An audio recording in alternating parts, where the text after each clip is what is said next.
दोस्तों आदाब नमस्कार सत श्री अकाल। आपका बहुत स्वागत है आपके अपने शो दानिश की ज़ुबानी में। आज की कहानी है गुजरात से। गुजरात में एक शहर है पाटन, और पाटन से करीब 16 किलोमीटर दूर एक जगह है जाखूत्रा। वहाँ पर एक फैमिली शाम का खाना खाती है और सोने की तैयारी करती है। उस फैमिली में जो पुरुष है उसका नाम है सुरेश गंगा भीमा आहरी, और उसकी जो पत्नी है उसका नाम गीता, और उनका एक 3 साल का बच्चा होता है। वो खाना खाते हैं और सोते हैं।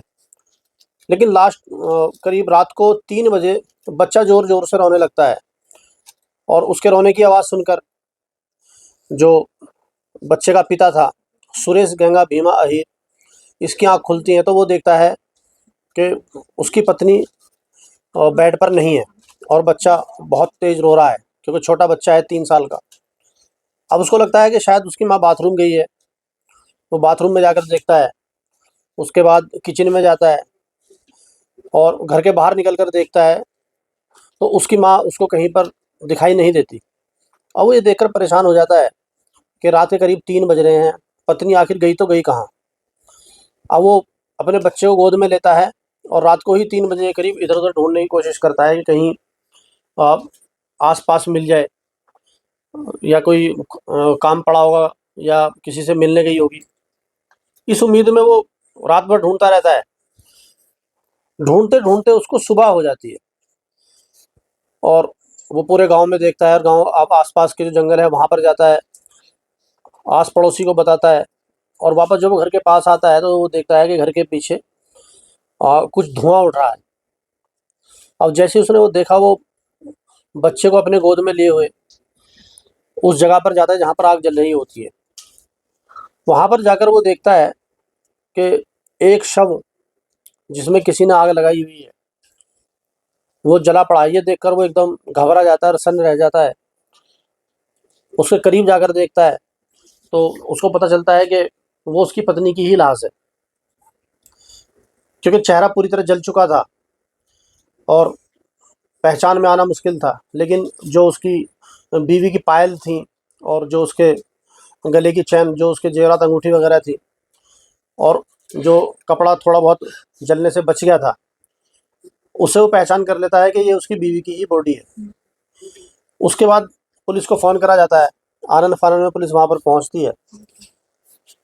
अब पूरा गाँव वहाँ पर इकट्ठा हो जाता है, क्योंकि ये खबर जैसे जंगल में आग एकदम से फैलती है, इस तरीके से उस गाँव में क्या आस-पास के गाँव में भी ये खबर फैल जाती है। पुलिस पूछताछ करती है, वो बताता है ये मेरी पत्नी की बॉडी है, और वो रात करीब 3 बजे से मैं उसको ढूँढ रहा हूँ और वो मुझे मिली नहीं। तो पुलिस पूछती है तुम्हें कैसे पता ये तुम्हारी बीवी की है? तो वो बताता है कि क्योंकि जो जेवर हैं और जो कानों की बाली हैं और गले की चैन है और कुछ कपड़ा ऐसा है जो बचा हुआ है, ये मेरी बीवी का ही है। अब ये देखकर पुलिस बॉडी को कुछ तस्वीरें लेती है, फॉरेंसिक टीम को बुलाती है, आस-पास के कुछ सबूत ढूँढती है, कोई क्लू देखती है वहाँ पर, और उसके बाद बॉडी को पोस्टमार्टम के लिए भेज दिया जाता है।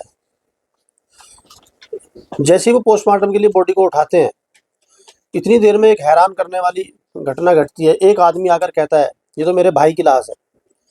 अब ये देखकर वहाँ पर खड़े हुए जो सैकड़ों आदमी सन्न रह जाते हैं कि ये तो सुरेश की बीवी गीता की लाश है, ये कैसे बता रहा है कि ये इसके भैया की लाश है? तो वो देखता है और बड़े ध्यान से देखता है, और वो कहता है कि नहीं, ये तो मेरे भाई, जिनका नाम है हरजी देवा सोलंकी। हरजी देवा सोलंकी जी की उम्र थी करीब 56 साल। तो वो कहता है कि मैं खुद हैरान हूँ कि मेरे भाई ने ये लहंगा और ये ब्लाउज़ और ये लहंगा चोली, मतलब लेडीज़ के कपड़े उन्होंने क्यों पहने हैं, और ये जो गहने हैं ये उनके बॉडी पर कहाँ से आए? तो पुलिस वाले वही सवाल उससे करते हैं कि ये तो पहचान में भी नहीं आ रही है, इनका चेहरा भी नहीं दिख रहा है, तो आप ये कैसे कहते हो कि आपके भाई की बॉडी है, हरजी देवा की? तो कहता है नहीं, मैं उनकी बॉडी को बहुत अच्छी तरह पहचानता हूँ, क्योंकि मेरे सगे भाई हैं, हम दोनों साथ रहे हैं, और ये बॉडी मेरे भाई की है। अब यहाँ पर पुलिस कन्फ्यूज़, एक ही बॉडी के 2-2 दावेदार एक ही गाँव में खड़े हैं। खैर, जो बॉडी थी पोस्टमार्टम के लिए भेज दी जाती है और गाँव में पूरी इंक्वायरी करी जाती है। फिर उनको ढूँढा जाता है, जो उसके भाई हरजी देवा सोलंकी थे उनको, तो अगर वो हो सकता है ज़िंदा मिल गए तो फिर एक जो इसका शक है वो ख़त्म हो जाएगा। और इधर गीता को ढूंढा जाता है, तो ना ही तो गीता मिलती है और ना ही जो दावा कर रहा था कि ये मेरे भाई हरजी देवा सोलंकी हैं, वो भी नहीं मिलते हैं। अब पुलिस 2 FIR लिखती है, एक गीता की गुमशुदगी की और दूसरी एक मर्डर की। अब पुलिस के लिए 2 काम थे, गीता को भी ढूंढना था और हरजी देवा सोलंकी के कातिल को भी ढूंढना था। लेकिन दोनों केस एक दूसरे से कनेक्टेड थे, क्योंकि गीता के सारे कपड़े और जो गहने थे वो हरजी देवा की बॉडी से मिले थे। तो यहाँ पर आकर दोनों का लिंक मिल रहा था। तो पुलिस को भी दोनों ही केस एक साथ सॉल्व करने थे, क्योंकि एक एक सॉल्व होगा तो दूसरा अपने आप ही सॉल्व हो जाएगा। तो सारा दारमोदार अब ये पोस्टमार्टम की रिपोर्ट पे रहता है, क्योंकि सारी कहानी पोस्टमार्टम की रिपोर्ट से ही क्लियर होगी। पुलिस इसका इंतजार करती है और डॉक्टरों पर दबाव डालती है कि जल्दी से जल्दी पोस्टमार्टम की रिपोर्ट दी जाए, जो हम इसकी केस की कार्रवाई को आगे बढ़ाएं। तो पोस्टमार्टम की रिपोर्ट आती है और उसमें 2 चीज़ बड़ी क्लियर होती हैं। एक तो यह है कि वो जो बॉडी थी किसी महिला की ना होकर किसी पुरुष की, और दूसरी जो एक बड़ी दुख भरी खबर जो डॉक्टर बताते हैं, एक बड़ी हैरान करने वाली और एक दिल को दुखाने वाली खबर ये थी कि जिस भी पुरुष की ये बॉडी है उसको कातिल ने जिंदा जलाया है। जब उसको जलाया गया है तो उस वक्त वो जिंदा था। अब ऐसा कैसे कोई कर सकता है? आपने देखा होगा, जो भी कातिल कितना भी बेदर्द हो, लेकिन पहले वो हत्या करता है और उसके बाद ही वो उसको अ, आग के हवाले करता है। लेकिन यहाँ पर जो डॉक्टरों ने पोस्टमार्टम में लिख कर भेजा, वो इसमें क्लियर लिखा हुआ था कि पहले उसको मारा पीटा गया था, लेकिन वो जिंदा था और उसको जिंदे में ही किसी ने आग लगाई है। अब ये सुनकर पुलिस को भी बहुत गुस्सा आता है और दुख भी होता है कि ऐसा कौन है। और अब ये क्लियर हो जाता है कि बॉडी गीता की नहीं है और गीता कहीं गायब है। आपने देखा होगा, जो शमशान घाट में भी जब अंतिम संस्कार होता है तो वहाँ पर भी जो क्रियाक्रम होता है उसमें बहुत सारी लकड़ियों का इस्तेमाल किया जाता है। तो यहाँ पर इस बॉडी के ऊपर थोड़ा सा पेट्रोल डाला गया था, तो थोड़े से पेट्रोल में जाहिर सी बात है, थोड़े से क्या, अगर पेट्रोल ज़्यादा भी होता तभी पूरी बॉडी पेट्रोल से नहीं जल सकती, क्योंकि बॉडी को जलाने के लिए लकड़ी चाहिए ही चाहिए। तो वहाँ पर इसलिए वो पूरी बॉडी नहीं जल पाई थी और पोस्टमार्टम थोड़ा सही तरीके से हो गया और उससे पता चल गया कि पुरुष की है और ये उसके भाई की है नहीं है अहीर की, वो भी डीएनए से पता चल सकता था। लेकिन अब गांव में हरजी देवा सोलंकी मिल नहीं रहे थे, तो जाहिर सी बात है हरजी देवा सोलंकी की ही बॉडी थी। अब पुलिस कार्रवाई को आगे बढ़ाती है और वो गीता के बारे में पूछताछ करती है। जो उनको पता चलता है कि गीता सोलंकी का गांव के ही एक रहने वाले भरतलूम अहीर से उसका अफेयर था। अब भरत अहीर लूम को ढूंढा जाता है तो पता चलता है कि वो भी गायब है। अब एक ही गांव से 3 ऐसी वारदात होती हैं जिसमें हरजी देवा सोलंकी की मृत्यु हो चुकी है और गीता और उसका प्रेमी भरतलूम अहीर ये दोनों गायब हैं। अब पुलिस भरतलूम अहीर के मोबाइल को सर्विलांस पे डाल देती है और उसकी जो CDR निकलवाती है और उसकी कॉल चेक करती है कि लास्ट कॉल किसको करी थी और उसकी उस टाइम लोकेशन कहाँ थी। तो उसमें 2-3 चीज़ें जिन पर पुलिस को पहले से ही यकीन था कि ऐसा ही होगा, कि उनकी लोकेशन वहीं की थी जिस टाइम उनको मारा गया था और उनको आग लगाई गई थी सोलंकी, हरजी देवा सोलंकी को। उस वक्त उनकी लोकेशन वहीं की थी। और अब जो फ़िलहाल उनकी लोकेशन आ रही है, जो CDR में पुलिस को ये जानकारी मिलती है, तो वहाँ पे एक बनासकाठा पालनपुर रेलवे स्टेशन है।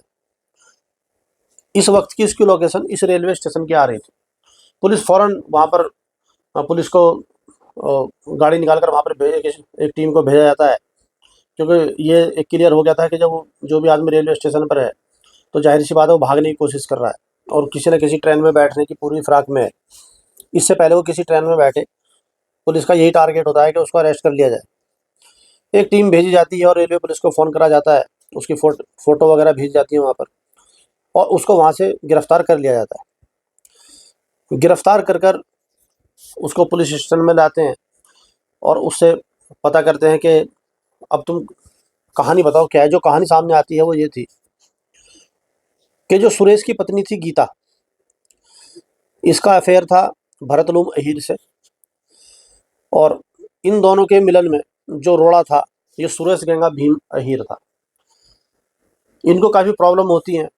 अब गांव में वैसे भी थोड़ी ज़्यादा दिक्कत होती है।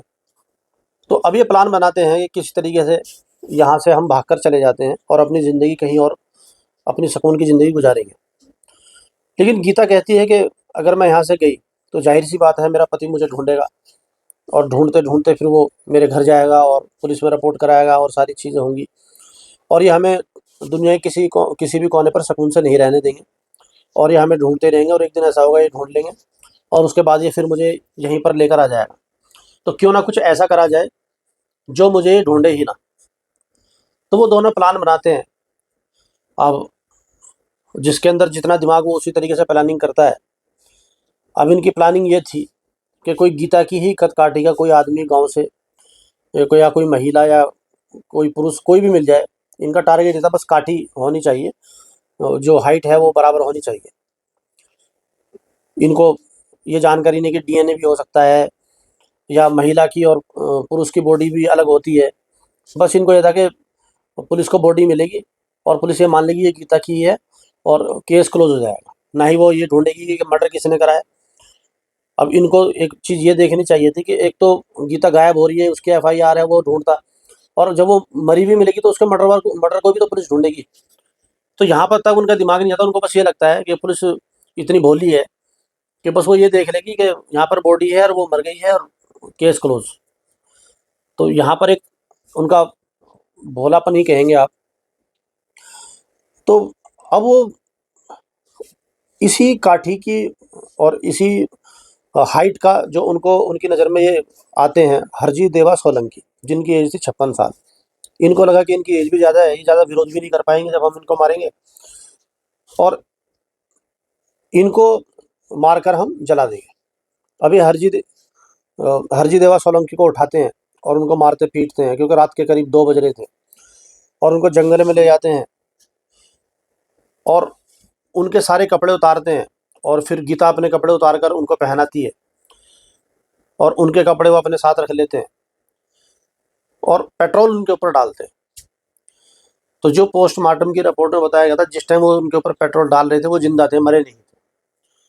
तो वो जिंदे आदमी के ऊपर पेट्रोल डालते हैं और फिर उनके कपड़े उनके ऊपर रखकर और उसमें आग लगा देते हैं। अब करीब 1-1.5 घंटे वो आग जलती रहती है और वो वहाँ से भाग जाते हैं।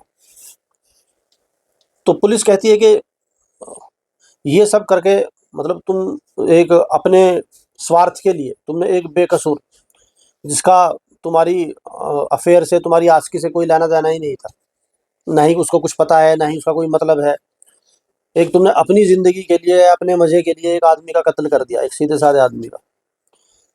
और हुआ क्या?